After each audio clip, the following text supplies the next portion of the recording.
सोलापूर शहरात पंजाब तालीम एरियामध्ये एका ठिकाणी जाण्यासाठी रस्ता नाही या कारणासाठी एका मोटरसायकल स्वारांनी तिथे थांबलेल्या घोळक्यासोबत वाद घातला। त्या वादाचं पर्यावसन भांडणामध्ये झालं। त्या घोळक्यांनी त्या संबंधित मुलाला मारहाण केली आणि मग त्या मुलाच्या बाजूने सुद्धा 10-12 मुलं येऊन दोन्ही गटांनी एकमेकांवर दगडफेक केली।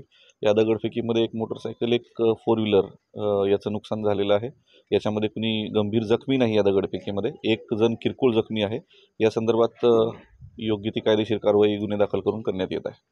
किती जणांना ताब्यात घेतलं? नाही, अजून कुणाला ताब्यात नाही घेतलेलं। एक फक्त व्यक्ती ताब्यात आहे एका बाजूनी। दुसऱ्या बाजूनी सुद्धा अजून तपास सुरू आहे, माहिती काढण्याचं काम चालू आहे।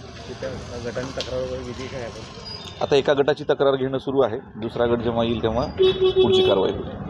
सोलापूरकरांना काय समस्या नाही? सोलापूरकरांनी कुठल्याही अफवांवर विश्वास ठेवणे, वैयक्तिक वादातून सदरचा गुन्हा घडलेला आहे। कुठल्याही स्वरूपाचं याला कम्युनल अँगल देण्यात येऊ नये। निव्वळ वैयक्तिक वादातून झालेला गुन्हा आहे। याबाबत संबंधित लोकांवर योग्य ते कायदेशीर कारवाई निश्चित होईल।